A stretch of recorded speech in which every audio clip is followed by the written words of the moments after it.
Right next to me, standing right here, is Amy Huffman. She is the Associate Director of the Sing Sing Prison Museum.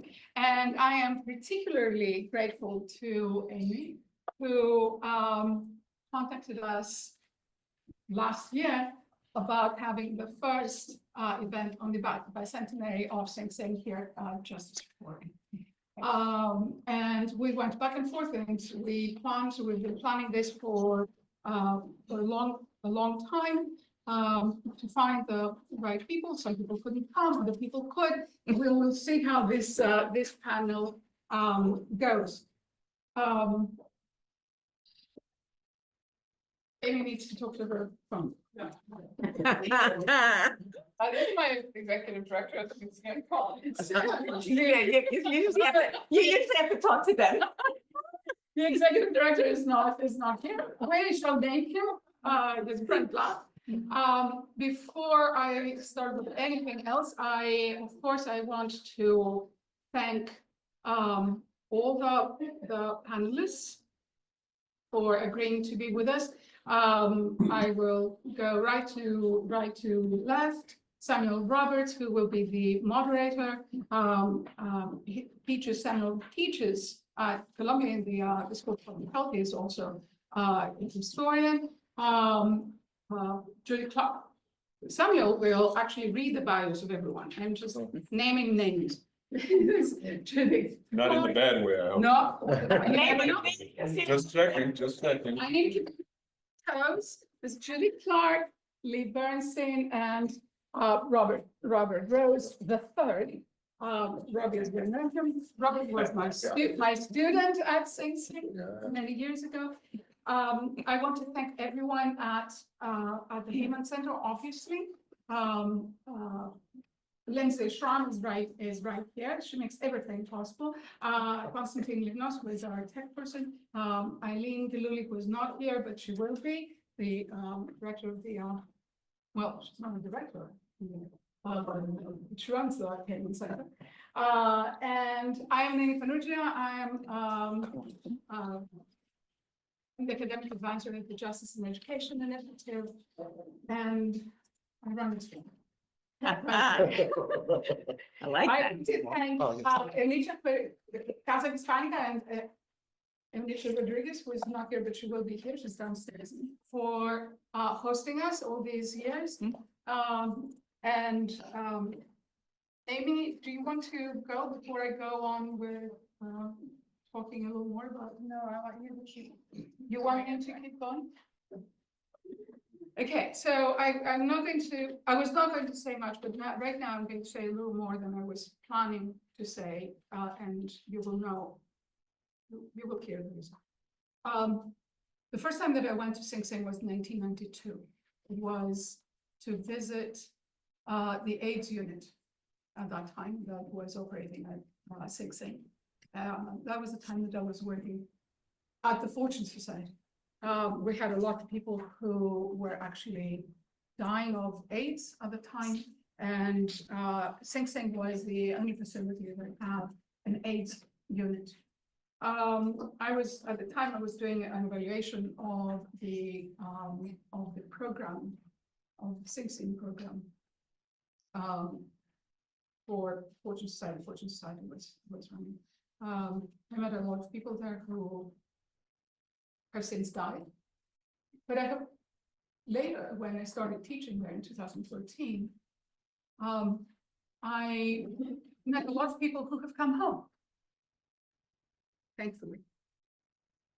And Robert is one of them. I have other students of mine here. Ivan was one of them. Dario was there. And nice people. So I want to say two things. One is I want to read you a very short quote by Alexis de Tocqueville. This is not is from Democracy in America. This is from the penitentiary system in the United States. And in one of his notes, Alexis de Tocqueville writes, he visited Sing Sing the year that it opened. He says, "It is impossible to see the prison of Sing Sing and the system of working established there without being struck with surprise and fear. While the order is perfectly kept, it is apparent that it rests upon a fragile basis. It is owing to a power always active, but which must be reproduced every day if the whole discipline is not to be endangered. The safety of the keepers is insensibly menaced. In presence of such dangers, avoided so skillfully, but with so much difficulty, it seems to us impossible not to apprehend some future catastrophe. I want to say that this was written in 1825. For the rest, the dangers to which the officers of the prison are exposed form, for the present, one of the surest guarantees of order. Every one of them sees that the preservation of his life depends upon it. One of our students who came home is Nascimento Blair. Nascimento is from Jamaica. He came from Jamaica at the age of 21. He was incarcerated shortly afterwards. I mean, he was arrested shortly afterwards and incarcerated when his trial was over 2 years later. He spent 15 years in prison, various prisons. He was at Sing Sing, Honey Sing Sing. I want to say for something that he did that was patently stupid. A lot of people say that what they've done and landed them in prison was stupid. So people will say that, yeah, you know, I have committed 2 murders, but that it was just a stupid thing that I did. With Blair, he did something really stupid, really stupid. He ended up at Sing Sing in Franklin, in Heyman for 15 years. Came home in April of 2020 when we went remote. He was in my class then. After that, I taught a methodology class in collaboration with the Sing Sing Prison Museum, teaching people how to do interviews for the museum. Blair was there. He took another 2 classes on campus with us. He already had his bachelor's in behavior science and his master's in theology from the Union Theological Seminary. He had been working at Exodus, and then he was currently working at Harlem United. He had helped us immensely with a lot of our students who needed immediate attention. And on Thursday, he received a phone call from ICE saying that he needed to report for deportation. We scrambled. I called our guardian angel, Bernard Harcourt, our lawyer, who took about 3 seconds to respond. And we scrambled since then to see what could be done about Blair. Blair appeared at the New York ICE field office yesterday morning, and he was detained immediately, and he will be deported to Jamaica on the 27th of the month. I want to read to you what Blair wrote and gave to me so that I could use it, and I have used it in 2 of my papers. He wrote it in March of 2023. It's called Healing. It feels like yesterday you surrounded me with doubt, despair, with a longing to belong. I sat and watched while you disappeared in my rear view mirror and breathed a sigh of relief. I must admit that waving adieu made me feel sentimental, but I smiled wryly as soon as I remembered that you caused me ill health. The days were long, and the many déjà vu made me feel dead inside at times. Your scent became so familiar with my mind that for 2 days after we parted, I was showering with cologne to wash off your essence. And if anyone knows Blair, knows that he really was showering with cologne. I learned a lot from you. For me, to sit here and say that you did not contribute to my growth would be hypocritical. The sleeplessness of so many nights you caused me has sharpened my nerves to the disappointments I face in this renewed life. Remember the snow fights where strangers started throwing snow at each other? Well, somehow that renewed my faith in humanity and caused me to realize that even though you were bad to me, still, I did not lose my humanness. I sat back and watched as my mother cried and hugged me, thinking that she was going to lose me to your grips. There were even times I asked her to stay away. Such was the pain in her smile to see you controlling my destiny. Your toxicity was such that my health started to fail. The restless nights and hot summer days seemed endless as I listened to the cries of the bereft. Finally, the shouts stopped. And so did the illusion that I was happy with anything. My mother told me I lost my smile. You have reached many, but you have also destroyed plenty of families who somehow thought you would have made a difference in this world. Thank you for the new friends you allowed me to meet and the newfound vision you helped to cultivate in me. I guess looking back, I never thought I would have survived you. Yet, here I am today, wondering how I allowed you to tame the revolutionary spirit which burns inside me. Keep your lessons. Sometimes I wonder to myself if I would have been able to realize my wrongs had you not engulfed me. But you have opened my eyes to the wiles and nuances of the world, and even to how I might be perceived from this point forward. Look at it like this. I allowed you to feel important and relevant, and you allowed me the necessary time to heal, to reflect, and to love again.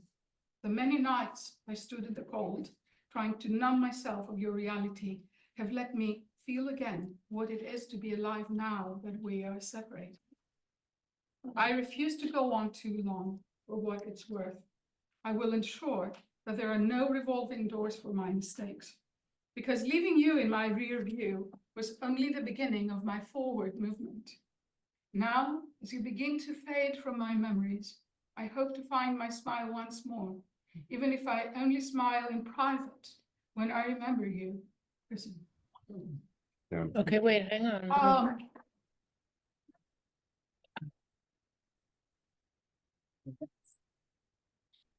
Let's keep layering our thoughts. There is a fund, whatever fund thing that we are putting together to help him while he is in ICE custody. If you are interested in contributing any, talk to me afterwards. And before I turn everything over to Amy and everyone, I want to remind everyone, despite everything that's happening in the world, we, as Blair says, we still have our humanness. We have dinner downstairs at the end of the panel. Please join us. Okay, thank you, everyone. Thanks to the whole panel. Thank you.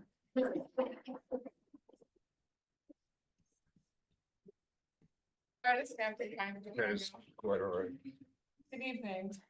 My name is Amy Huffnagel. I'm the Assistant Director of the Sing Sing Prison Museum and the only full-time employee in a project that is under development. But I'm joined here by some of my colleagues. So Robert Rose is a museum associate and also our communications coordinator working at the museum. And Mimi Coffey.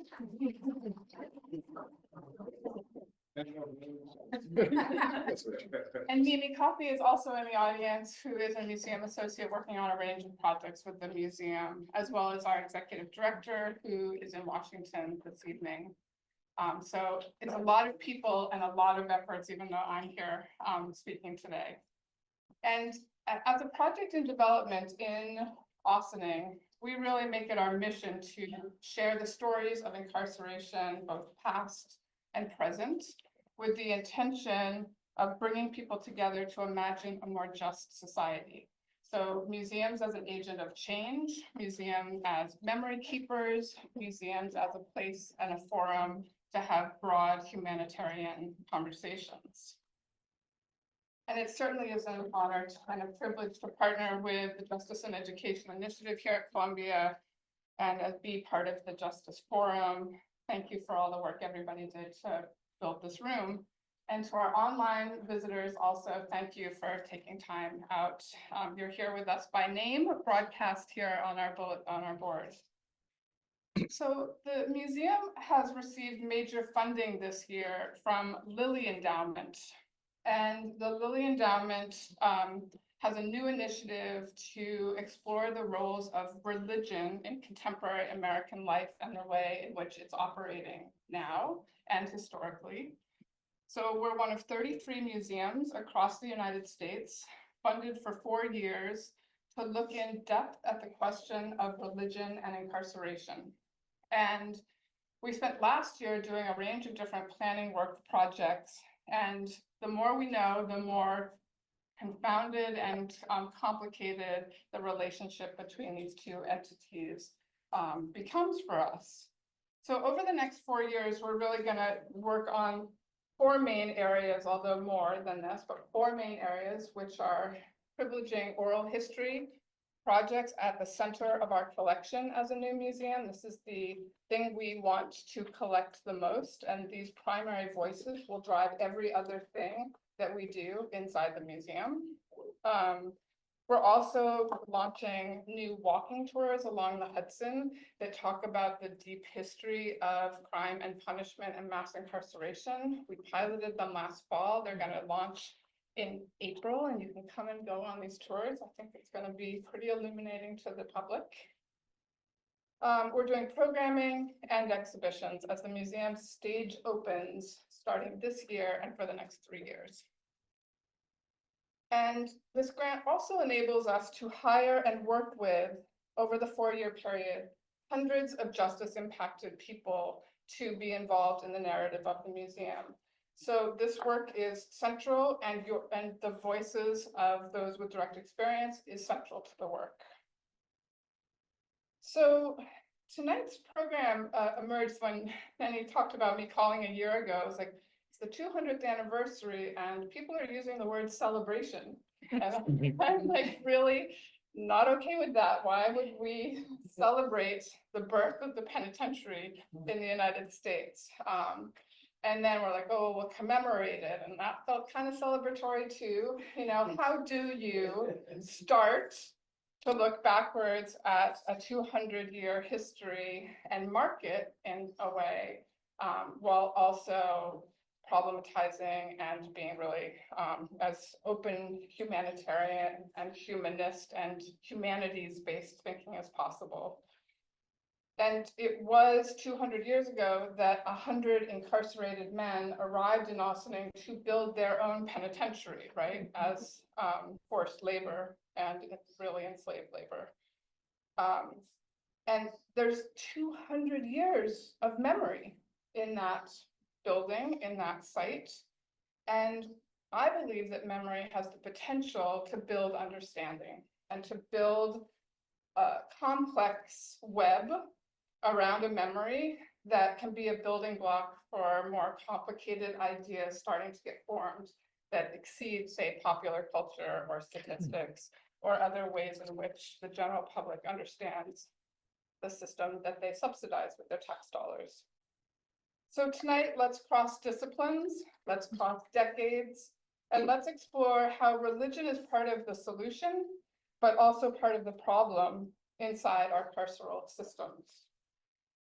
We're so glad you joined us. I think for all of you, both online and in the room, we want to activate deep listening, but also deep discussion. So we hope that you'll take notes as you go so that you can be in dialogue with our amazing speakers. Thank you all so much. All right, that's it. I guess I'm up next. Hard act to follow. Good evening, everyone. Welcome. My name is Samuel Roberts. I'm a faculty member here at Columbia, and it is my real and deep pleasure to be moderating this panel. When I was invited, it's kind of akin to that desire that we often feel when you know three brilliant people or know of, and you wish you could be a fly on the wall when they are having a conversation. And well, that's me right now. So I get to be that fly on the wall. And then it's supported by an amazing organization, museum, and thank you. Where did Amy go? Oh, there's your cards. Sorry. Thank you so much, Amy. And then there's dinner afterwards. So that's just, that I feel like I'm the luckiest guy in Morningside Heights right now. So if I seem giddy, you'll know why. That said, allow me please to introduce our wonderful and esteemed and brilliant panel. I'm going to go left to right, and we will speak in that order. Or did you all have something that you want? Oh, that was the order of speaking? Okay, well then you are sitting in the wrong seats now, aren't you? We are. All right, then Mix it up. I will go in that order then. Lee Bernstein is professor of history at the State University of New York at New Paltz. He received his PhD in American Studies from the University of Minnesota and is the author of The Greatest Menace, Organized Crime in Cold War America on the University of Massachusetts Press, and America is the Prison, Arts and Politics in Prison in the 1970s on the University of North Carolina Press. He is currently writing a history of Sing Sing Prison and is well disposed to tell us more about that history. I did not know that Tocqueville had written about Sing Sing, so I hope we can hear more about that. He's recently published articles on the subject, or his recently published articles on the subject appeared in Early American Studies, New York History, and American 19th Century History. Those are all academic journals. He's a past member of the Penn American Center's Prison Writing Committee and works closely with the Sing Sing Prison Museum. After Lee will be Judith Clark, who is the community justice advocate for our children, but you have a new, I've got old information here. Tell me your new position again. I've just started as the director of the Survivors Justice Project, which works to implement the Domestic Violence Survivors Justice Act to get people out of prison. So. Congratulations. So we can cross that old part out. Children will always be part of my. Yes, and I do encourage everyone to see their work as well. Yes, I was not throwing shade on your old. Absolutely not. I knew you would. Well, it's much of your bio was about that work actually from our children. So maybe when you give your comments, but I will say that during her 38 years in prison, Judy worked with her sisters to create peer-led, community-based programs to address the challenges they faced and their desires to grow and to take responsibility for the harm they caused as they sought to repair their relationships with their families and communities. And I don't think you and I have ever had conversations about that, but I've talked to some of your peers and friends about that. And it's fascinating work, and maybe you'll be able to speak about that as well, I hope. She was the founder of ACE, AIDS Counseling and Education, and part of the committee of women who built a college program after public funding was eliminated. This is all inside.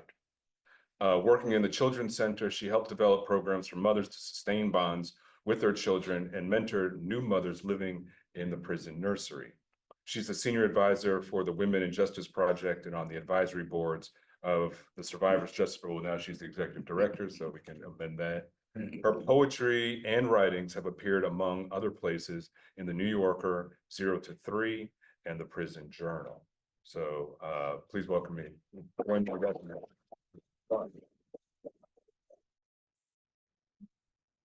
Third will be Robert Rose III, appropriately so, I guess, at third in line. I know that was corny, I'm sorry. It's late, it's okay. Robert is the communications coordinator at the Sing Sing Prison Museum. He received his Bachelor of Science in Behavioral Science from Mercy College and a Master of Professional Studies from New York Theological Seminary. He's a passionate researcher on a mission to tear down the prison industrial complex. His work focuses on exposing how the criminal legal system has become a profitable business while he is helping people who are currently inside. His work has helped make a difference in several reports, including ones generated by Worth Rises, the Sing Sing Quaker Workshop Group, and the National Association of Criminal Defense Lawyers, NACL. Some of his most notable reports include The Prison Industry, Mapping Private Sector Players, and Reducing Violence from Within. Before he joined the Sing Sing Museum, Robert worked as a research fellow at Columbia University Center for Justice, and as the production manager for TEDx Sing Sing, where he focused on the theme of creating healthy communities. He also worked as a digital media fellow at Second Chance Studios, where he organized and led campaigns to help people learn how to challenge those who profit from the nation's carceral crisis. At the Sing Sing Museum, Robert uses oral histories and historical analysis to tell the story of incarceration in New York over the past 50 years. His education experience showed Robert's commitment to fighting for justice, education, and reform in the criminal legal system. Please join me in welcoming Robert and our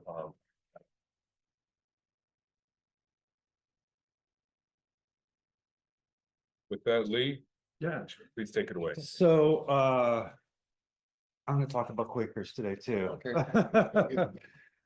So I'm going to talk about the real early history, but I want to start with just the point that, you know, religion is always a contested category, right? And that's been true in its relationship with incarceration, really from the very beginning. I'm going to start with a quote. It's actually carved or was carved into the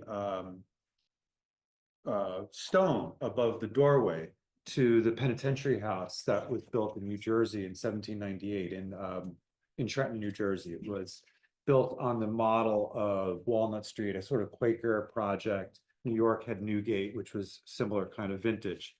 And it starts in bold letters: labor, silence, penitence, as the sort of three core principles. Then there's a bunch of, they thank a bunch of politicians. And then they say that those who are feared for their crimes may learn to fear the laws and be useful. And then there's a quote in Latin from Virgil. I don't know Latin, maybe somebody here does. Hic labor hoc opus, which my understanding is means, you know, now comes the hard part, essentially. But I looked into the background of the actual story, and essentially says that getting to hell is easy, getting out is hard, and you're about to go into hell, right? That's the idea behind it.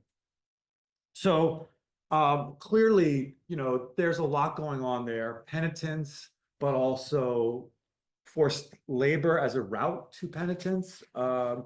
That's a contested category, right? That's what I mean when I say contested category in reality. So religious people, institutions, theology in the abstract were crucial to the founding principles of incarceration. There was a lot of give and take across denominations, between denominations and secular people, elected officials, civilian employees of the prisons, and chaplains within the prison. So there's tension everywhere when we're talking about the founding of prisons. It's not like religious people imagined prisons and they were created as they saw fit, right? So it's a lot more messy than that. So, but to me, I find myself really interested in the role of religious people and doctrine in shaping what incarceration means. Whether there's religious people or churches involved in it or not, right? So if religious people were asking, what does God demand of us when confronted with our own sin and the transgressions of others? At the same time, political philosophers in the 18th century were asking, what is the basis of the right to punish? Like, why is it? And then later, and what forms of punishment are despotic, and which forms restore and strengthen society, right? So what's the basis of the right to punish, and what qualities of punishment are just, are allowed under our philosophy? So there was a lot going on around those, but those two questions ultimately overlapped in the penitentiary. Quakers were instrumental, and in New York, essentially solely responsible for the creation of the first penitentiaries in the mid-1790s, imagining a space where people were exposed to wholesome pursuits, reading the Bible, doing craft work, working in the garden, things like that. Prayer, of course, a personal and collective prayer as well. In New York, when Newgate was created by Thomas Eddy, a Quaker, he had a lot of leeway. He was on the board of inspectors for the prison. Most of the people on the board of inspectors were personally picked by him. And he really wanted to create that vision, naive as it may have been, right? After a few chaotic and riot-filled years at Newgate, Eddie was essentially forced out. At first, they replaced everybody on the Board of Inspectors, including him. And then the new Board of Inspectors basically tied his hands about what the new regime was going to look like. So the Quaker experiment in penitence was very, very short-lived, just a few years. He was utterly utterly inexperienced and naive, as I said before. But religious people did not leave prison reform, but they would play an independent role in bringing religion into the facilities.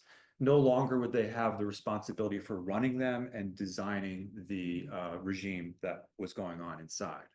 But for the time being, these were political appointments at this point, people without any experience other than their loyalty to whoever was in charge. The regime would change with every election for many, many years. But state officials instantly moved towards thinking about restoring order to the prison and lowering the cost of the prison. So penitence, which included labor, silence, penitence, labor and silence stuck around. The penitence piece did not, right? The new chaplains that were brought in tended to be evangelical, Baptist, Methodists in particular. And in a roundabout way, they began to offer a religious justification for what was going on behind bars. Prison chaplains by the second or third decade of Sing Sing and other places believed that incarcerated people must accept punishment as the price God exacts for sin and as a route to redemption, right? So where Eddie thought that contemplation and wholesome pursuits would bring about change, the new generation of chaplains and ministers thought suffering would bring about change. And in that way, you saw very early on a kind of meshing of the religious principles and the state principles, which saw they weren't necessarily concerned about penitence, but they were concerned with labor for purposes of profit and an orderly prison. And you achieve those things through violence, whether you were trying to gain penitence or money. The process with the means was the same in both. And so you saw an overlap between those two pretty early on. There were later periods where that would be upset again, particularly in the antebellum period, but it stuck around for a very long time. Trying to be mindful of the time. Let me say one last thing, since we've already quoted from Tocqueville. I'm not going to quote Tocqueville, but after the founder of Sing Sing prison was forced out in one of these changes of political, not Linz, this other, not Eddie, but this other guy named Elam Linz, who was responsible for the penal servitude that emerged in the 1820s and 30s in Sing Sing. He was forced out because people were questioning the brutality of his methods. And he said, if I can't do what I want, you'll have to fire me, which they did, right? And he ended up opening a hardware store in, I think it was Syracuse, right? And de Tocqueville and Beaumont found him. They went up there and interviewed him. And this is from the interview with Elam Linz after he was forced out. Question. Do you really believe in the reform of the great number of prisoners? Linz, we must understand each other. I do not believe in complete reform, except with young delinquents. Nothing, in my opinion, is rarer than to see a convict of mature age leave prison. I do not believe that the counsels of the chaplain or the meditations of the prison make a good Christian of him. But my opinion is that a great number of old convicts do not commit new crimes, and that they even become useful citizens, having learned in prison a useful art and contracted habits of constant labor. This is the only reform which I have ever expected to produce, and I believe it is the only one which society has a right to expect. So violence and forced labor become an end in itself, right? Lastly, and then he goes on, let me just quickly read that. What do you, and then Tocqueville asks, what do you believe proves the conduct of the prisoner in the prison as to his future reformation? Answer, nothing. If it were necessary to mention a prognostic, I would even say that the prisoner who conducts himself well will probably return to his former habits when set free, right? So, you know, religion is in the mix, but it's not necessarily, it's a much more complicated story, as Amy said in her opening comments. And why does he believe that? Is it because this is the nature of man? In his mind, no. It's that the people who are in prison are incapable of the penitential process that the dreamy-eyed people like Eddie and Edward Livingston came up with. These were immigrants. These were people from Latin America. These were people who were poor. And he talks about these people as sort of subhuman people who can only learn to change through threats of brute force. And so that tension between sort of religion and racism and forced labor was sort of there right from the very beginning. So I'll stop there. I'm looking forward to hearing what everyone else has to say. Thank you. Yeah. It's funny because I was thinking about, you know, the penitentiary and penitence, and one of the first prisons I was in was actually a men's prison, Woodburn. We were pre-trial, but they kept myself and my co-defendants in what they called the Brinks unit in a solitary confinement area of the prison. And it felt like an old abbey. I mean, it was designed to look like, you know, and I think that was, you know, the architecture of it was on purpose in a certain way. So I was thinking about that. So that's one thing I was thinking. The second thing is we talk about the 200th anniversary of the penitentiary, but really we should go back to 1619 because you have an intimate relationship between racism and the penitentiary system from the get-go. And that, of course, blossoms at the point at which, you know, constitutional slavery is replaced by the slave labor and that is enforced by a penitentiary system. And all of that is, of course, based in Christian doctrines. So, you know, we're steeped in blood and we have to bring that blood into it to sort of have an intersectional view. And the other thing I was thinking about is as you described the fact that the first people brought to Sing Sing built it, that was also true in the prison where I was. I spent most of my time, my 37 years, in Bedford Hills Correctional Facility, which is the only maximum security prison for women. And it was started in 1903. And like most prisons and prison systems, it was seen as a reform. When I was there, the geography of the prison changed along with all of the different regimes over the years that I was there. But when I was first there, a lot of the markings from the original prison were still there. And you used to walk from the administration building or the visiting room up this steep hill, which has been knocked down since. And it had flowers, and that was, of course, taken away, and it had trees, and they were cut down. But it had this old stone wall, and that stone wall was built by the women, the first generation of women who came there with that same idea. Though I think with women, the role of religion from the get-go was that, you know, women who ended up in prison were fallen women who didn't do what they were supposed to do, you know, and a lot of the early women, Black women, were kept in the men's prisons, and white women were put into the reformatory that ultimately became Bedford. And why were they there? Because they were not, you know, they were not meek, they were not mild, they ran away from their husbands, they got pregnant out of wedlock, they didn't know their place, which was to serve those who in power and those with money.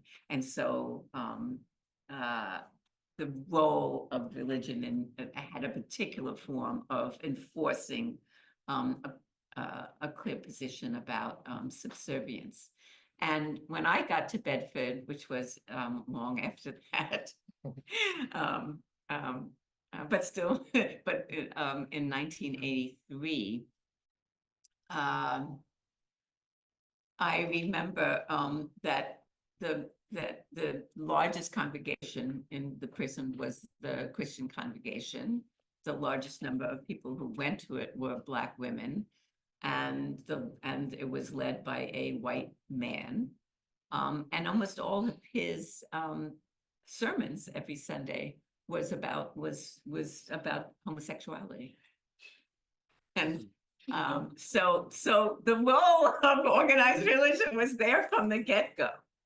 On the other hand, last night I went to this opera that was performed that was about the exoneration or the imprisonment and exoneration of a number of people, 6 people from Ohio. And it's based on a book that was written by someone who's involved in the Innocence Project of Ohio. And it was quite amazing. And the stories that were told were the stories of 6 people who spent up to anywhere from 23 years to 40 years in prison, and all of whom were ultimately exonerated. And they are infuriating and tragic stories. Several of the people who were the exonerees actually were part of the panel afterwards, as was JJ, who's one of the people who first came out of prison based on commutation of sentence and ultimately exonerated. And one of the things I was thinking about is that every one of them, both in the context of their words through the opera, and then when they spoke, they talked about finding strength in their God. And that's true, and that's deep. And prisons are spiritual hothouses. You have to go to some really deep place to find yourself. And that process is a spiritual process, whether you call it God or you call it something else. It's a spiritual process. And so there's this kind of disjuncture that sometimes comes together between the kind of organized forces that see themselves as saving souls, and the actual process of creating spiritual communities. I was active in the Jewish community inside. It was for me an important, I had never been religious. I still wouldn't call myself religious, but I am a practicing Jew, because Judaism helped me, it helped me take what was my punishment, which was doing time, and sacralize time, because Judaism is a religion of time where where time is sacred. And so it helped me get a framework to understand, how do I make what is sort of being imposed on me, turn it into something that is mine through making my life sacred. And I think that many of us inside, whether we do it in the context of the formal congregations, and I want to say that the Christian congregation did not stay under the rubric of that original thing, or through a process that had nothing to do with religious, through the process of education, which I'll talk some about, or through whatever other processes, there's still there's a deep sacredness of that process that I think goes on. And sometimes the religious doctrine helps, and sometimes it doesn't. I think sometimes people look to being able to be born again in a way that kind of deflects the process, and you have to sort of, that thing about, I once was lost and now I'm found, it has deep meaning, and also can mean that you think I was once terrible, and now I'm cleansed of the sin. And that's just not true. You know, we are complex people and we have to figure that out. And so I think it's sort of part of what we were talking about, how when we're looking at religion, we're looking at many different, you know, one of the things that we were able to do in Bedford at a certain time was that the reverend that took over at one point took over the Protestant community, Reverend Lopez, who was a graduate of Union Theological, had come from a background that was very evangelical, and as she says, you know, not a healthy religion. And she struggled to understand a liberatory approach to that didn't make everyone comfortable in her congregation. But one of the things she did is she brought clinical pastoral education into which is basically how chaplains are educated, and sometimes well, sometimes not. And what she did is she brought together community leaders, some of whom were religious, some of whom would not have identified themselves as religious, but all of whom were part of the spiritual fabric of that community, and offered us that training. And a couple of us did it for the next several years and became certified as chaplains. And I remember that in that process, you know, she would say, you know, you have to, there is what we believe, there is the spirit, and then there is this construction that's man-made, and that's true of all those religions. And so you have the institution of the prison, which is a creation of our social structure, and then you have the institutions of the church, of whatever church it is, and the two come together and can be pretty toxic. But then you have something of the human spirit that I think is what I experienced inside. And the final thing I just want to say that is sort of the interplay of that and bringing and fighting for education inside the prison. When I got there, we had Mercy College too. I went back to school. I had been thrown out of school 20 years earlier. So I got my bachelor's degree in Bedford. It was an incredibly important process. I remember an early class where that was a philosophy class, but the question was, is there free will?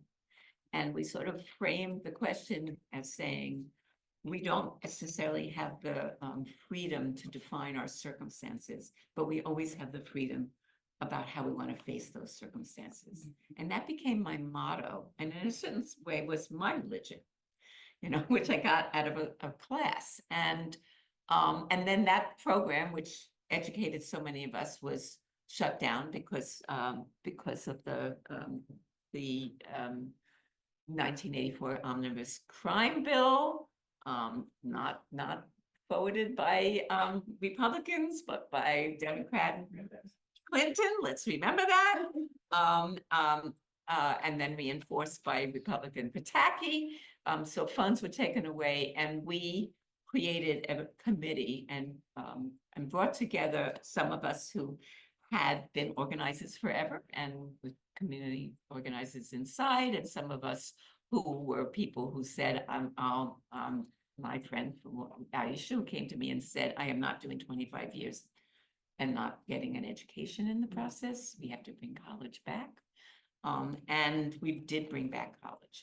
That's another story. But one of the things that the college program enabled was the way that it gave us a community in which we could interrogate religious institutions and the institution of the prison. All of that was there. And one of the more amazing ways in which that came together was that we would have inside out classes. So half the students were from us and half the students were from the various schools, which included Union Theological. And so that was like a place where, and sometimes it was very, you know, where people from evangelical backgrounds would have to sort of grapple with taking a step back and looking at sort of what was articles of faith but using their sort of intellectual capacity, which they had developed, and in the same way that they were able to begin to break down and understand the social structures that underpinned so much of the oppression that they experienced as not just personal, but actually structural.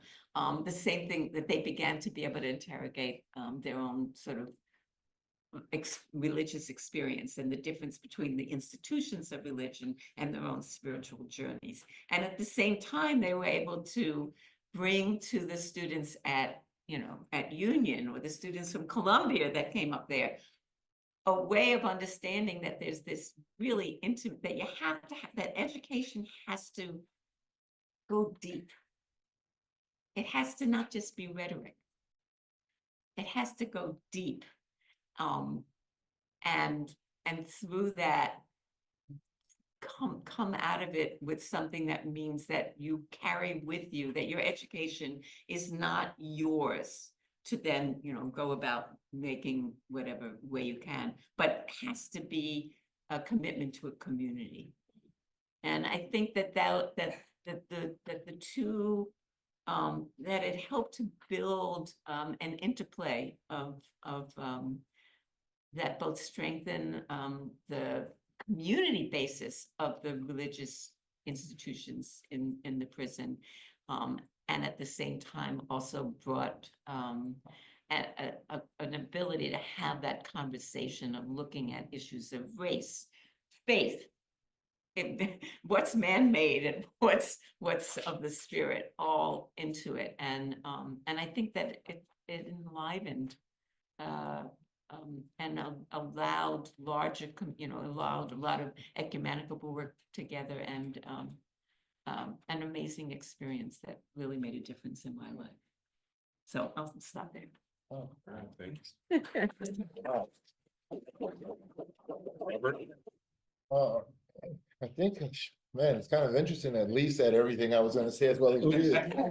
So, prison, I guess it's just the isolation, the violence, and the dehumanization that goes on that really forces you to have that strength that Judith talked about, that you have to find some deep place to really begin your transformation and change your life.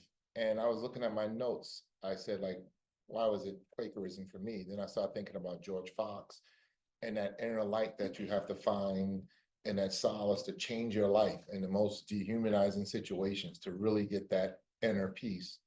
And that was key for me, to just take time out to figure out what was going on in my life. Thinking about the isolation of prison, just thinking about the violence that goes on, and the dehumanization. It's a rough place, no one can say that it's easy.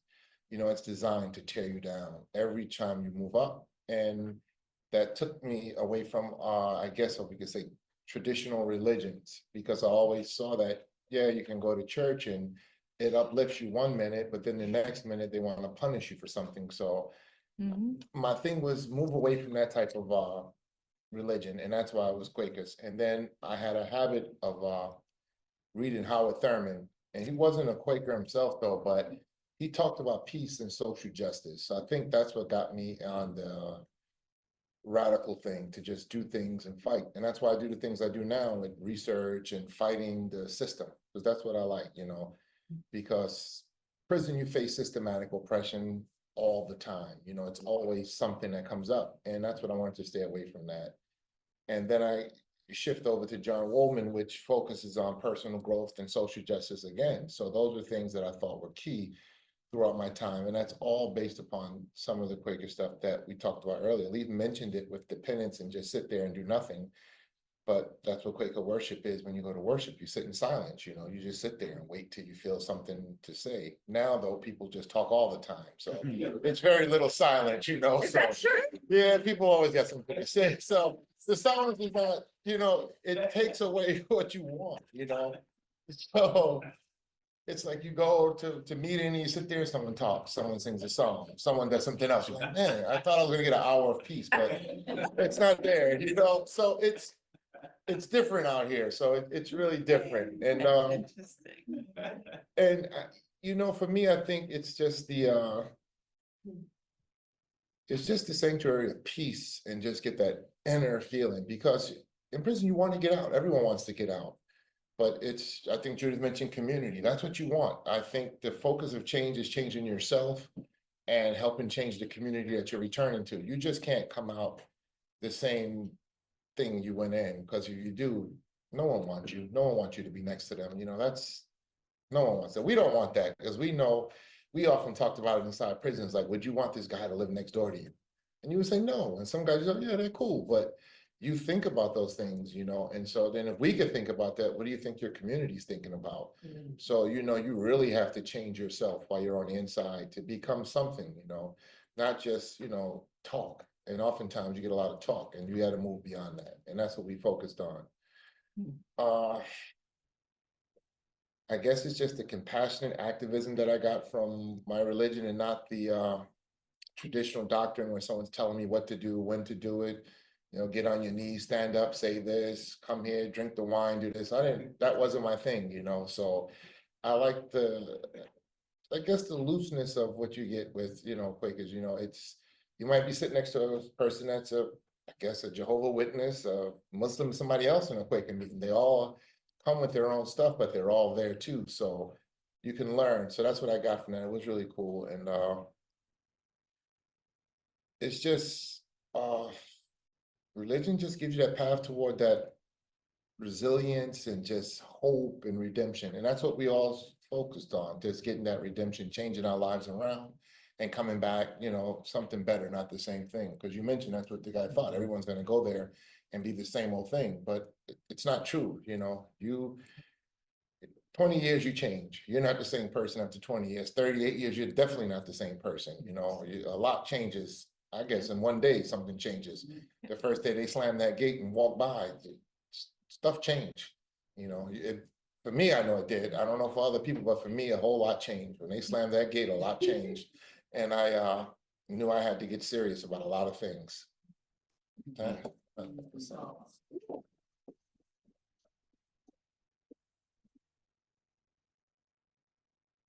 All right, well, thank you so much to all three of you.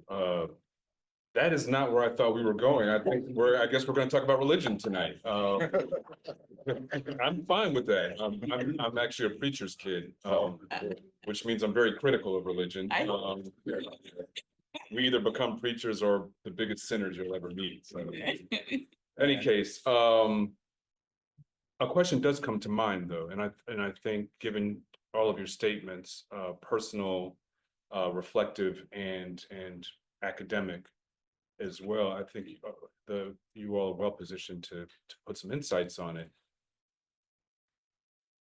Judy and Robert, you spoke of a kind of, I mean, literally the inner light, right, in Quakerism, and Judy, yours was about kind of that inward self-reflection and deciding what is your path when you have no control of what may be around you. You said a lot more in there, and I scribbled many notes, but yeah, I'm highlighting an aspect of that.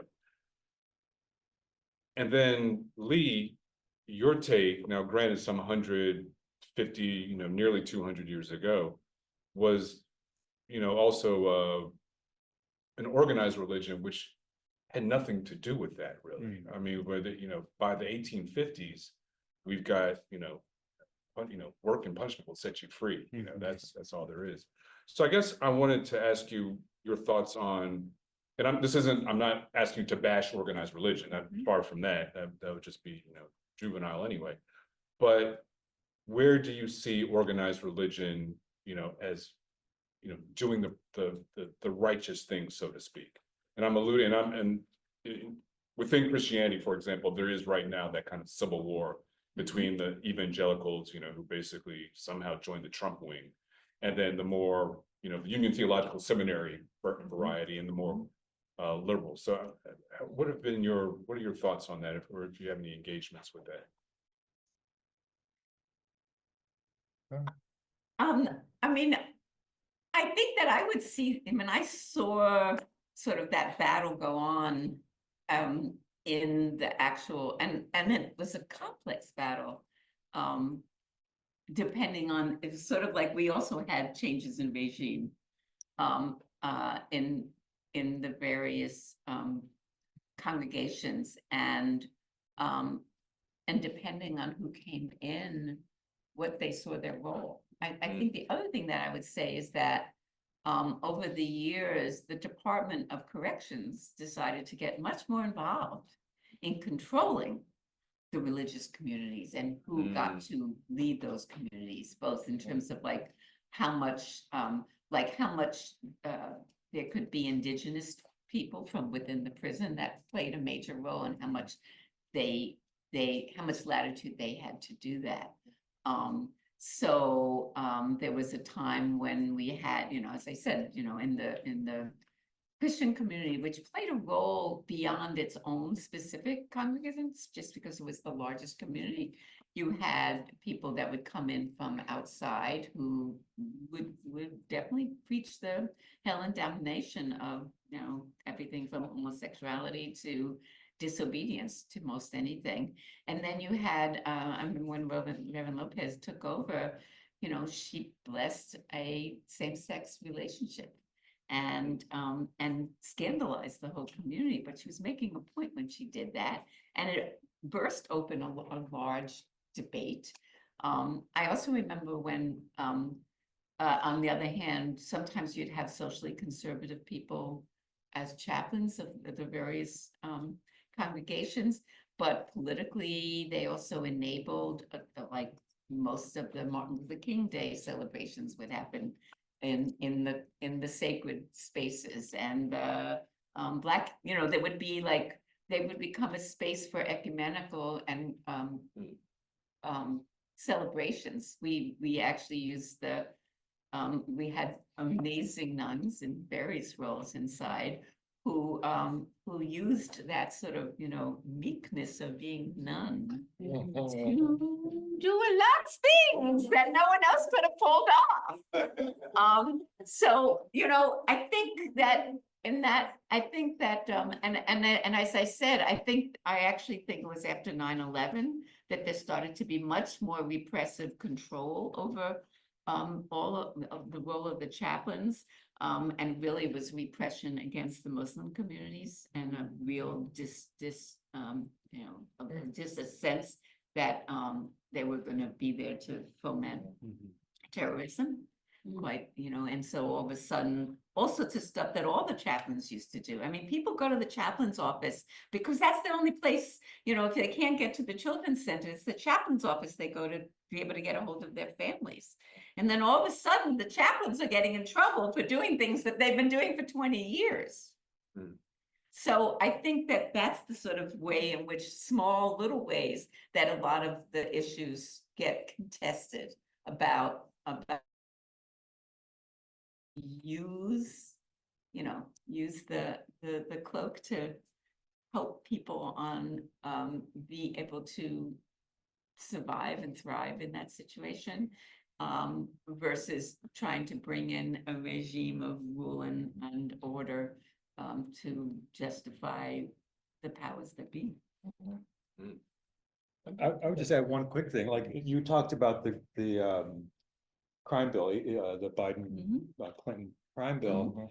After Pell Grants were shut off, you went to Mercy, right? And you said so a lot of those gaps during the Get Tough on Crime era were filled by religious schools as well, and religious institutions. And the volunteer programs and all of that. I mean, that's what I would point to. Like, there's a way in which, they're regardless of the motivation of, how many theology degrees are given to atheists every year in the New York prison system, because that's the program that exists, right? So anyway, that's. But theology, if you're religious, seminary can make you an atheist, so. Definitely, it can definitely strip away a lot of what you believe. Right. But organized religion, I think, for some things, they use it to suppress dissent. Like when the people feel that something's wrong on the inside, they want to talk about it. You'll get a chaplain or someone say, "Oh no, don't worry, just do what you're supposed to do," and they will keep you from fighting for what you think is right. And that, I think, is the worst thing that any religion should do. They should work with you to do what's right. I was in Sing Sing one year, and every year we have a Christmas event. The Quakers had it every year before I got there, when I got there. And one year, the superintendent said, no more Christmas events for anybody, shut it down.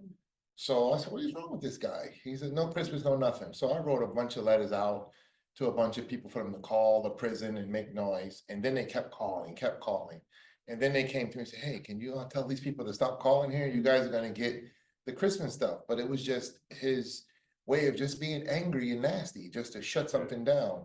But it was just that, you know, just that fighting spirit that I had developed over the years. Say, no, you just can't do what you want to do. You know, that was what he wanted to do, is just tear down people. And then they do a thing inside where, oh, you have to register to be this. You have to put some paperwork. You have to put your name on it. You know, if I want to be Christian, let me be Christian today. If I want to be this, let me be that. Well, you know, what does this piece of paper mean that I sign and say, well, I'm Buddha today? All right, then I got to wait a year to change it. Or I want to be Catholic. You know, it's stupidity. But that's the stuff that they do to suppress people's, you know, ability to change and become something else. Sign your name in the book like the churches used to do hundreds of years ago. 100 years ago. Yeah. And if you don't, you can't go. Can't go to the family event, you can't do this, you can't do that. And so it's super oppressive. So you say religion on one hand is good because it helps people change their lives. Then on the other hand, it's bad because they force you to do things against what you went through. And they say, well, there's a conversion process. How are you gonna do that in here? You know, someone's gonna go look to see if you've been cut or something, say, oh, pull your pants down, guy, let me check you out. Is your mother Jew or something? It's not gonna happen, but why do you come up with all these rules that you really don't do, but they use them to just deny. So that's one of the things that I see. I think related to the thing you said, I was thinking about how, you know, there's this spark, you know, like they create this framework and they're sort of, the framework is there to be oppressive, basically, for social control. But people use it in creative ways. And I remember at a certain point, they decided, you know, we used to have talent shows and people would create these amazing costumes and dance and do all this stuff. And then they decided, oh, too much sexuality going on here. They shut it down. Not allowed. No public dancing allowed in the prison. And this was fairly recently. And so we were doing a celebration of V-Day, which is something that happens all over the world. It comes out of the, you know, the V-Day is a international movement to end the violence against women and girls. And it's funded through performances of the vagina monologues. And V-Day happens on Valentine's Day. So we didn't mention to them, well, the vagina part of it, but we did mention that it was for Valentine's Day, and we wanted it to be a sort of blessed day, so we did it in the chapel. But this was when, at this point, we had people in both the chapel and the Catholic and Jewish chaplains were all down for it, and the Muslim chaplain was down for it. And so we were going to have people that did dance, and they said, no dance allowed. So we said, okay, we're going to do embodied prayer. That's another name. Are just going to find, in the same way that slaves took that completely racist, oppressive religion that was used to justify slavery and turned it to, you know, an instrument of liberation. That's what people are going to do. That's what we're going to do. And we're going to do it under whatever conditions we do it. Lee, did you want to add to that? No, what she said. Smart move. I could do this. I could be the fly on the wall and do this all evening, but I probably should open up to the floor for questions. I have been counseled sternly that in the form of a question. Absolutely not. Comment.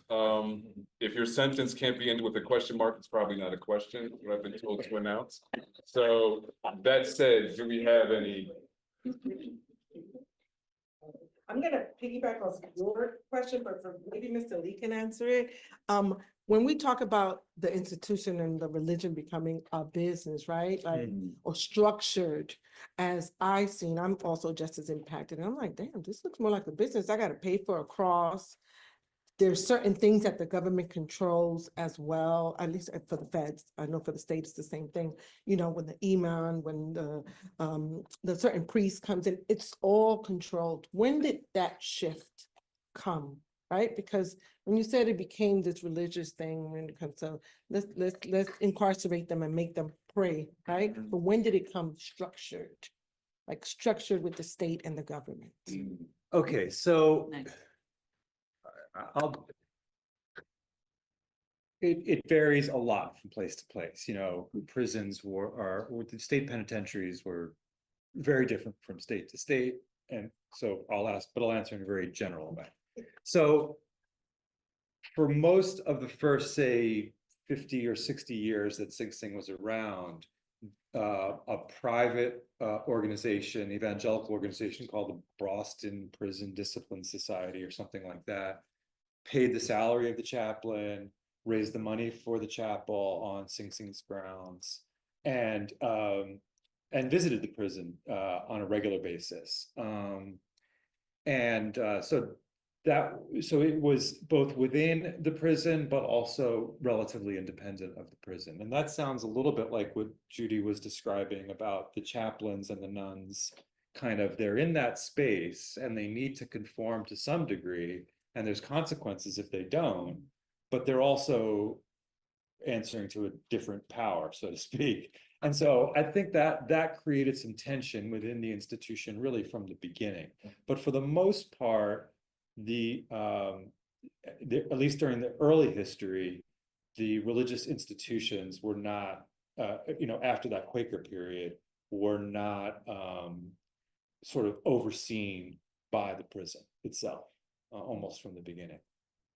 Yeah. And so, but the prison could force out chaplains who they could control the space. And they did. Do they still do? They still do.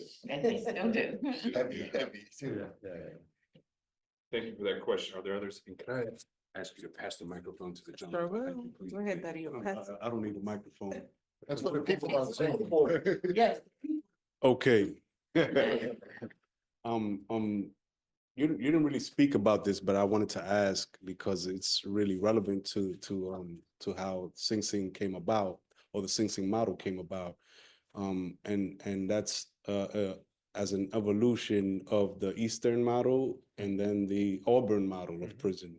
So can you actually speak to that a little and just kind of tell us about how that model evolved because of the effects that it had on the incarcerated population at Eastern, and how it was translated over to the creation of the Auburn model and then the Sing Sing model?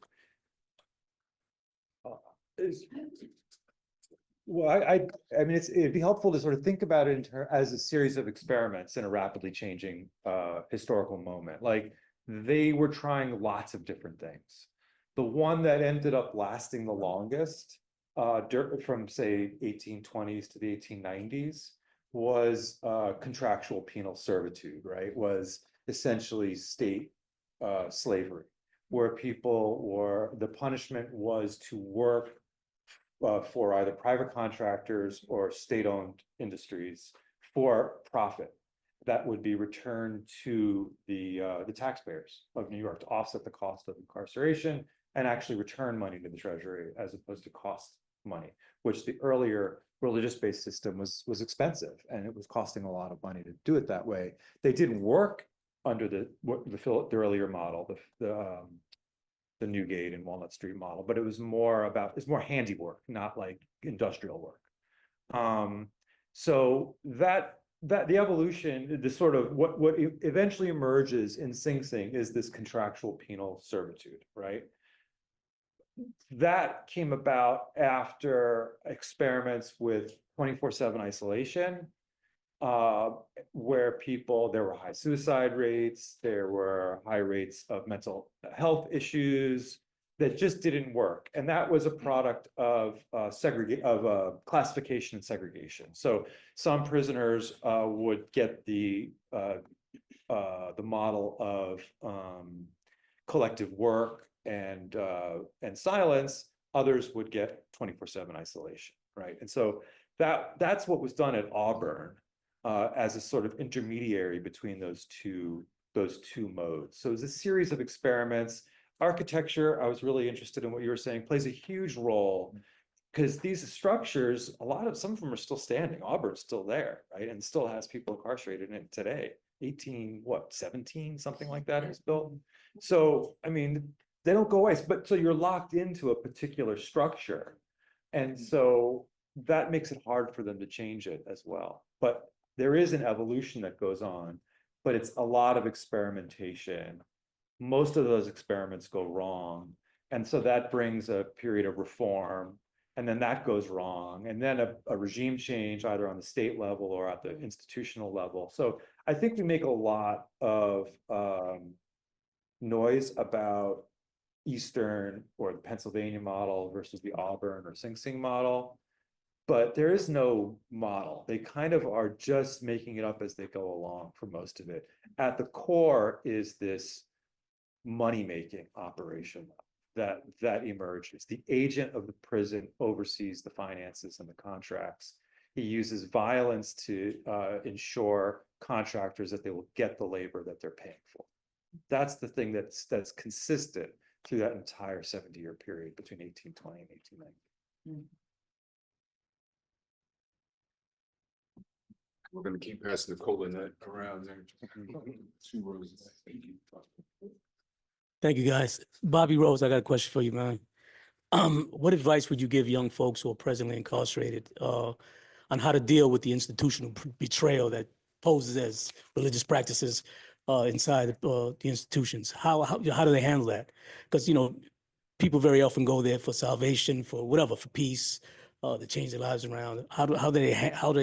What advice would you give them to handle that, the betrayal that very often poses as religion? I don't know.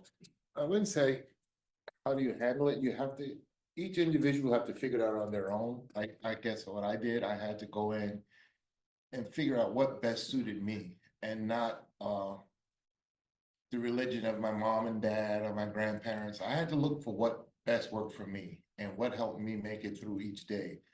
You know, some people in prison may get involved with religion because they can't go to the yard. So they go become Muslim, Christian, so they could have some backup, you know. And if that's what you're there for, you're getting what you went for, you know. But if you're going there to change your life or just going there to have some peace, then that you got to do on your own, you know. I don't think, you know, we could offer that to them. But I know a lot of times people go get down with religion or whatever just because they can't walk the yard, because they need protection, and that's what they do. They link up in groups to do that. However, while you're in that group, you may find something that gives you hope and change your life. And that's the good part, that, you know, you just have to stay the course, be there every day, every week, whenever. And sooner or later, you may read something good and say, man, this is profound. This helps me. And that's all it takes. You know, one day it can happen. And I would just tell them to be true to themselves. Just really know what they want and not become manipulated so much, because we see a lot of manipulation on the inside. Just not get manipulated into doing something that they can't take back again. Judith has something to add? I always remember something that one of my co-defendants, Kwesi Balagoon, said. He had been in prison. He had escaped from prison, and then we both got arrested for the same crime, and we spent a year together in Woodburn. And so he used to say, you know, what was his advice to us? And what he used to say is you're going to go in there, and because you know, your crime is political, you know, we're going in for political stuff, people are going to like do their like political rap, they're revolutionaries, and when they hit that old lady over the head and took a pocketbook, it's because she was part of the ruling class, and you know, like that, they're going to have a lot of revolutionary rhetoric. He'd say, notice who waits in line and who pushes into the front of the line. That's how to judge who's really, you can call it good Christian, you can call it good anything. It doesn't matter if it's on religious terms or it's on other terms. Don't worry about what people are in there for. Don't worry about the rhetoric, but find the person that is clearly like trying to do the right thing to their neighbor, with their neighbor, not for the rules, but with their neighbor, and go up under that person, because that's the person that's going to give you some wisdom that you need to handle the stuff that you're talking about. And I never, bless the dead, may his life be, his memory be a blessing to us.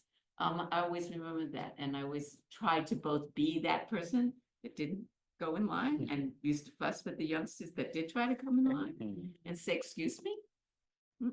We don't do that to each other here.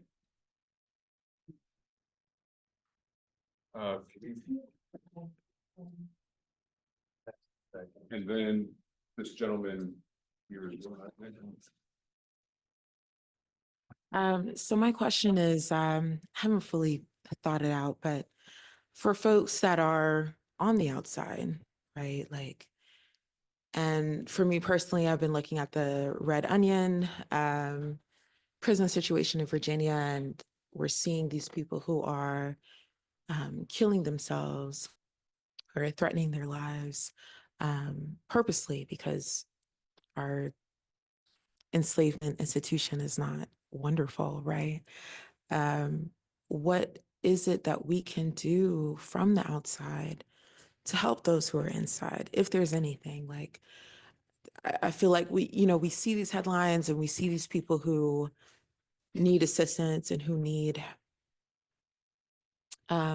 things in general, and there's not much, right? Like I was in a class last night with someone who just got out after like 25 years, like a year ago, and he was like, I had survivor's guilt, right? Like, and that's serious. Like, and it's like, what can you do once you're out to help those who are still in? And maybe that's too big of a question to ask, but would definitely be interested in what your thoughts are. I said, we're seeing people who are emulating themselves. We're seeing people who are getting out, but still don't know how to help those who are still in. And, the folks are in these, programs. I'm at Union, this is a program that's, we have these places and these institutions and these paths that are for people who are inside. And it's like, but if you're locked up for life, like, how are we supposed to really assist you realistically? Yeah. Such a good question. And one thing I just wanted to layer in is that as we've been doing our research, we've been noticing how much religious organizations are covering the needs of reentry in the United States, that we're not publicly with public institutions addressing reentry. And so I feel that is an odd cultural response for us as a nation, that we're like, we'll take on all of that administrative and institutional control up until that moment, and then we'll just check in on you to make sure that you're like staying in the neighborhood, but we're not going to offer you any other support of any kind in that exit.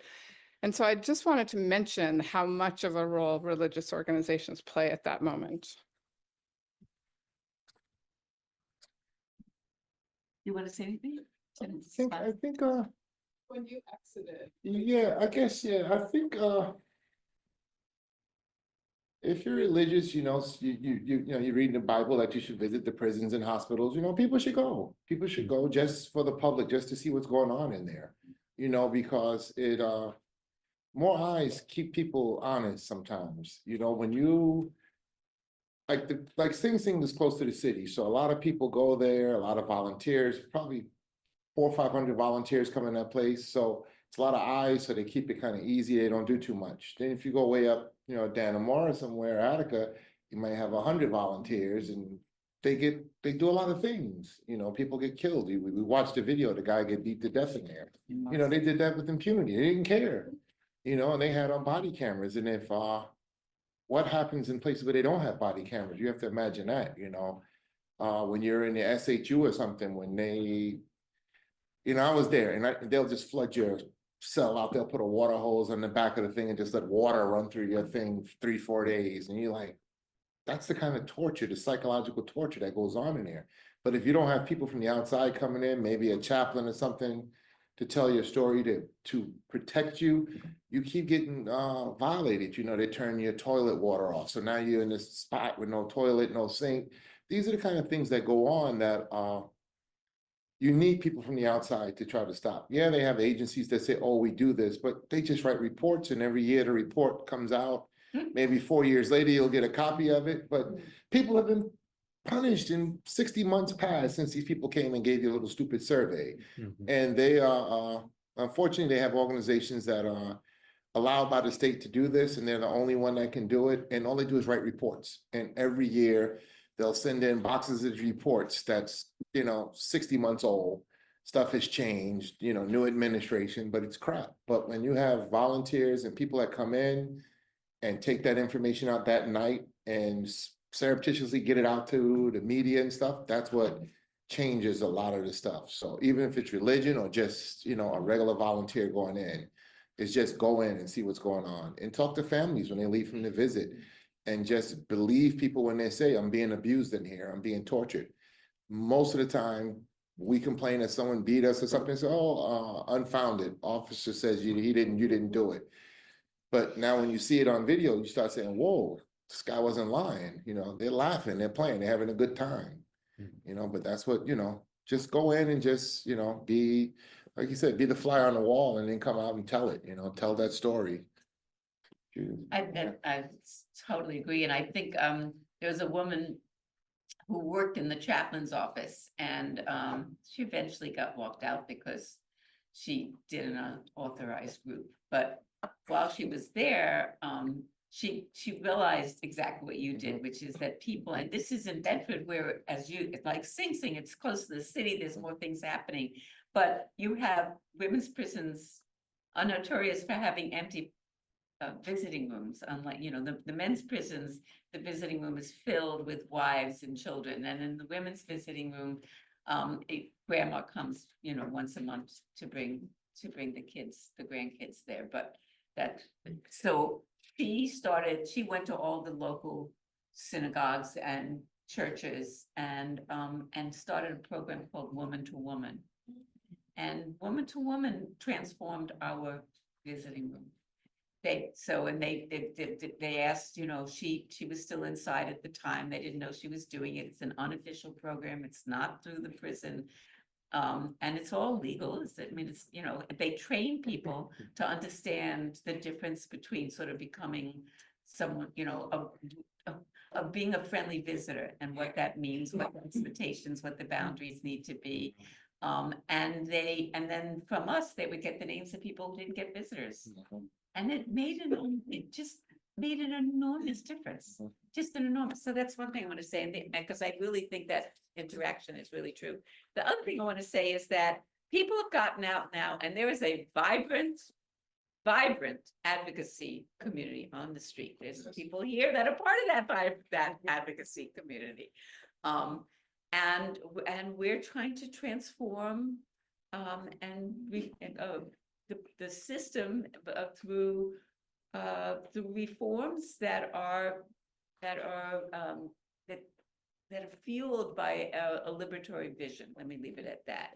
Trying to change sentencing. I mean, this week people were up there trying to push for 3 communities, not cages, sentencing reform bills. Last week we were there trying to change the parole system. Next week there's going to be people there trying to address the issues of reproductive rights and the rights of pregnant women. So almost those coalitions are really matter, and people inside know they're going on, which gives them hope. So there's lots to do, but you have to do as much as you can do and not kill yourself either. Thank you. I don't have control over the chat on the Zoom, but I was looking here. Susan Rudnick says she's a volunteer with Woman to Woman. I don't know if I'm familiar. And she's volunteered to give information to anyone, There you go. if they want. Maybe Susan, if you can hear, she can just type in the chat and then maybe we can announce it as well. Thank you so much for that. I don't think I see any hands raised on Right the here. board. We got one guy. No, I meant on the Oh. screen, yeah, just for our viewing audience at home. You're absolutely right. Yeah, so I don't want to forget that we have a virtual audience as well. Hi. Yes. Thank you all so much for being here and for this really wonderful conversation. So as we've heard tonight, obviously, religion and particularly Christianity has been so crucial in the formation of the logics of the carceral state. But also as you know, you've talked about a little bit, and as we, you know, witnessed on the inside regularly, you know, religion can also be spaces for liberatory thinking and abolitionist thinking and organizing as well. So, you know, we've heard a lot about how prison administrators have sort of welcomed religion, and particularly, again, Christianity, inside their facilities, both in terms of forming the logics of the place, but also in terms of like bringing in actual volunteers. You know, I'm in Sing Sing twice a week doing teaching. I know, you know, others here as well, you know, especially doing religious teaching as well, are in this room. And, you know, we face a great deal of antagonism from prison administrators there, and are regularly, you know, stonewalled and unable to get inside, as was the case just today, as last night. So Do it to you. we're fighting our best. But, you know, I'm wondering if, you know, historically, and also, you know, in your experiences, if you've seen administrators, you know, levy that level of antagonism towards religious organizations, and does that differ when it's, you know, Christianity versus Judaism versus NOI in particular, which is often a space for that sort of abolitionist thinking and organizing? I think that always happens. Like they have their one or two. Well, the best way to describe it is you have those religious, the chaplains that are state employees that come in and get paid by the state. So their job is to do what the state tells them. That's their higher power, you know, paycheck every 2 weeks or whatever. But then you have those volunteers that are just the people from, you know, the Presbyterian Street Church down the street. They just come in, they run children's centers, they run visit house where people come in and help them. They give women shirts when they tell them, oh, the shirt's too tight or something. You know, these are just regular people that help. And, you know, the jail can't tell them what to do. So they, you know, do as much as they can. And I think that's the difference, you know. So I was inside when, just like you say, teachers come, they turn the teachers around and say, oh, you got too many handouts today, take it back, you know. This book isn't on the approved list. I know this guard never read a book before in his life, but he's telling the people that it's on an approved list.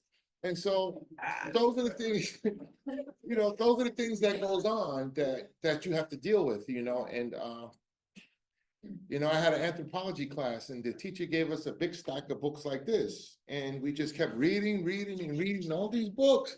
And we couldn't keep a journal that we needed because the fear that if you had a journal, they would take it and say you were doing some kind of planning.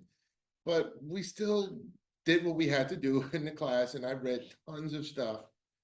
Actually, we read too much stuff. It was like a couple of 100 pages every night. You know, you go back and you don't, it's not fair, you know. Please stop doing that, you know.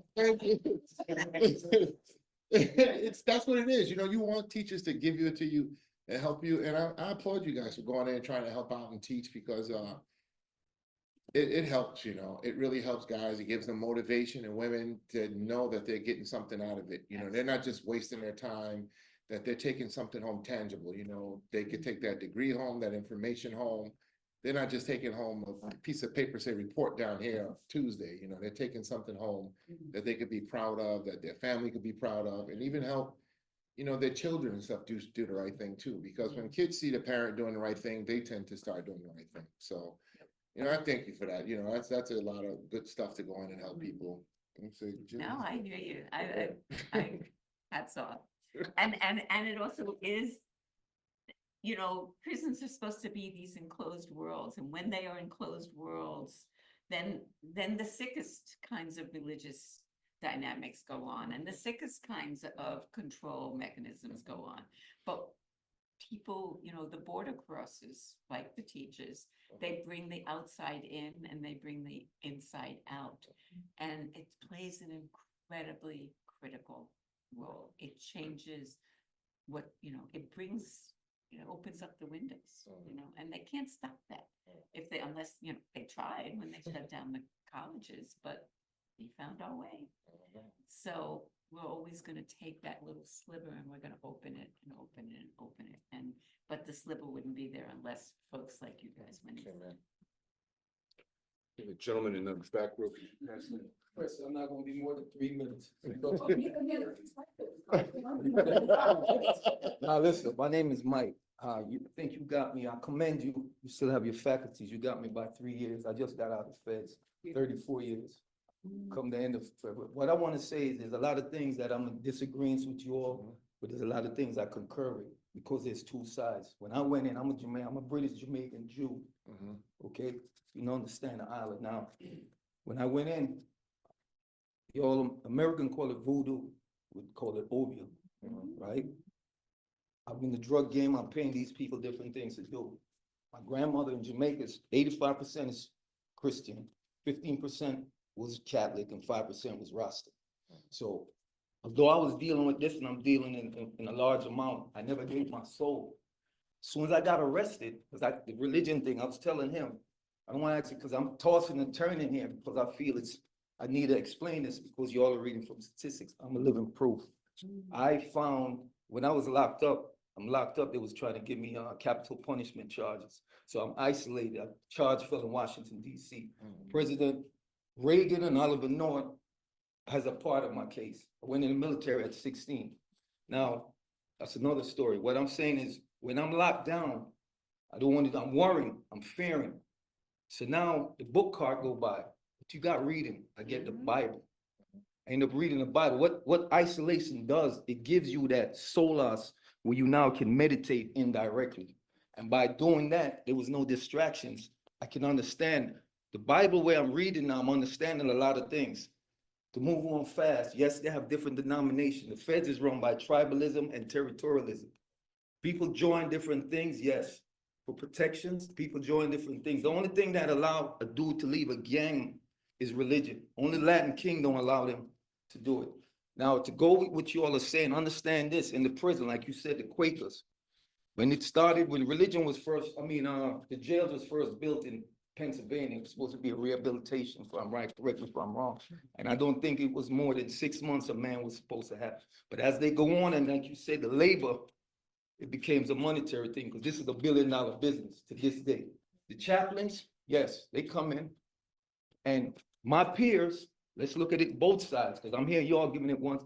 You have people that still break law inside the prison and mess it up for everybody else. Let's be real with it. So now laws have to be infused, because I'm sitting down. I don't like a rapist. I don't like nobody that abuse women or children. I'm sitting down, we sitting in the TV room. I'm hearing dudes, they see something on the TV. Oh yeah, we went to do a robbery and I did this to them. He got crushed that night. He got crushed, okay? See, people used to come in. I challenged the NAACP. I challenged the Muslims. And I challenged the Christians. I asked them, why are you coming in here? Because everybody got their reasons. But that's it. But what you're saying is with me now, I found it. And when I was in lockdown, I've been in the whole 18 months and 12 months. And I found solace, because change have to come when you want it. When you want it. Absolutely. So I'm here jumping around. That's why I said I didn't ask a question. Right now, That's it. I'm a son of God. I don't use Christian, because that's what religion is, separate each other. When Jesus came, he said he was the son of God. So that's what I am right now. And that's how I'm moving on, proactiveness. My redemption started from inside, and I continue to do it now. Like I said, 18 months, look where I'm at. Beautiful. This is a surreal moment right here.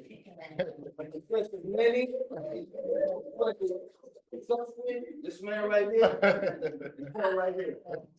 They gave me the opportunity, and they shed light. That's what they do. I can only keep it real.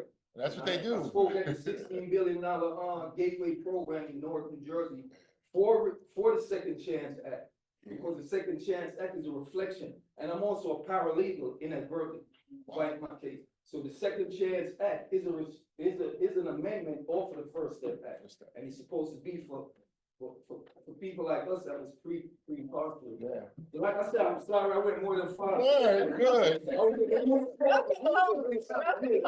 Welcome, man. Like I say, you have to want change, and it happens, you Absolutely. know? Thank you, thank you. Thank you. All right, you've had your hand up for a while, so yes, why don't?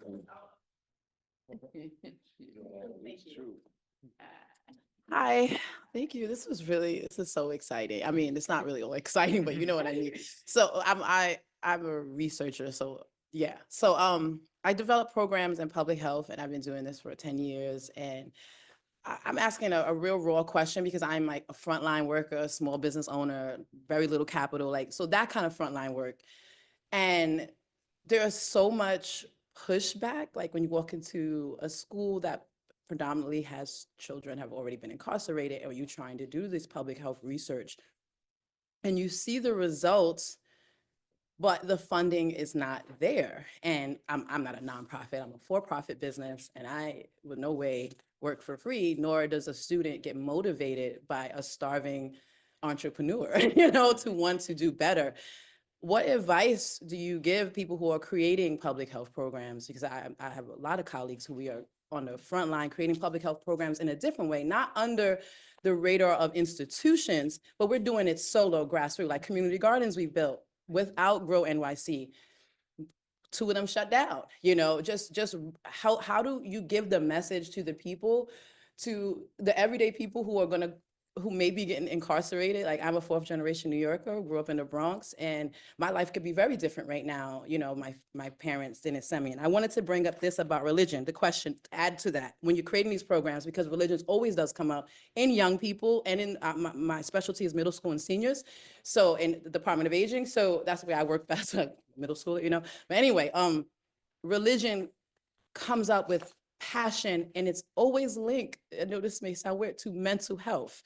It's like a linking, like I felt like I was losing my mind because I was touched by the spirit. I'm talking about 12-year-olds. I'm not talking about people who are well-versed in, I mean, well, they're on Instagram, they're well-versed about everything now. How do you impact that when you're trying to teach science and botany and of how to, when you all said of finding that solace? Because my grandmother, I say this because I as a teenager, I went to a really great school. So when I said something, Just a reminder, we have other people waiting. yes, and I'm gonna, I swear, so just because it's just really important. Because my grandmother would say, my grandmother was born 1930 in Harlem, so this is her mind. When the teachers ask you, so I'm saying this as a teacher now, the teacher says, how are you? Never say your mind's not well. She said it's easier for a Black girl to have sticky fingers than to have a confused mind. And it's 2024, and I feel the same thing is coming up where children are feeling the connection to religion and mental health. And then 6 months later, they're not in school anymore because they got arrested.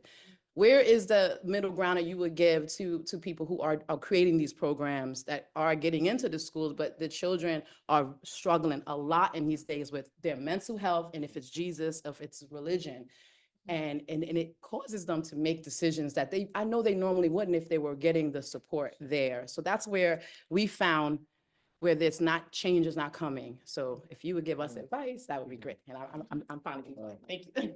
Well, that was one of the questions we had during our meeting last week about incarceration and public health risks. And we didn't touch on it yet, but I know that is important because while I was inside, like I did a lot of the AVP program, and then when they started taking funding away from the AVP and stuff, the outside people figured out how to they came up with different models to use violence as a public health risk, and they started getting funding for it and so on. So that became something that was important. So when you look at incarceration as a public health risk too, I think it will work out the same way. It's just coming up with a model to say that, you know, people need help and that, you know, it's something there. You just have to get the right wording for it to make it all fit. But we did talk about that last week, but I looked at my notes just now and said, hey, we talked about that. Maybe Lee had something to add. I don't know if I have advice for you necessarily. If that's really what you're looking for. I do think though you're definitely right about the risk of mental health struggles as a path towards incarceration, especially for Black women, right? And so I think that's historically true as well, right? So even sort of if you have no religion or too much religion or the wrong kind of religion, any of that can sort of bleed into institutionalization, right? And so I think that I'm interested in what you have to say, Yeah. but I'm not sure if I have advice. Yeah. The only thing I would say, which is not really much advice, but the problems are larger than any of us are going to solve. I mean, they just are. And you're going to have to live with seeing a lot of tragedy. And we have to build, we have to do work that creates bonds of sisterhood and fellowship that sustain us through that tragedy. And that's the truth of the matter. And the most that you can give, I mean, I lived with and I worked with a lot of lost youngsters. And I think the thing that I always knew is I just wanted them to know that I believed in them, even when they were assholes.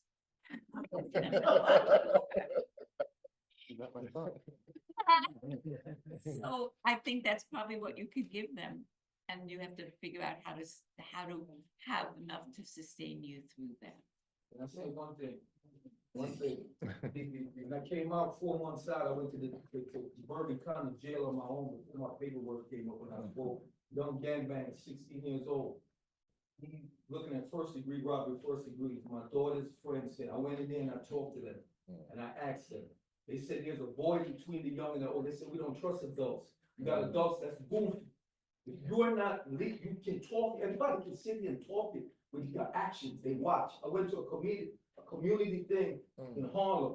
I had a mirror there and I told the mirror, don't sell me on fish. I got pictures of it. When I told the mirror, I grabbed him, I said, come here. The feds is doing the back. I just said 30, 40, he looked at me. Oh, I want to have dinner, I got it right here. But the whole thing, the youngsters was in there and they said, these dudes from Harlem said, we want to take, they said, it's not about you, it's about us.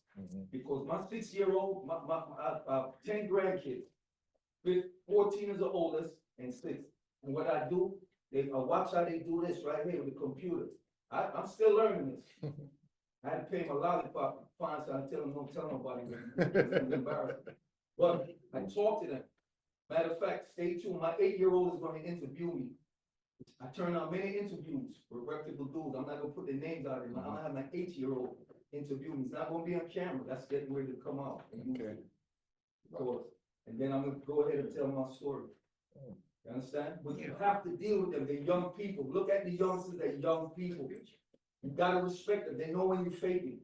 Straight up. They know when just like when you come around and the dog smell fear. It's the same thing when a child can tell when you really love them when you don't. Please do join me in thanking our guest, Robert Rose.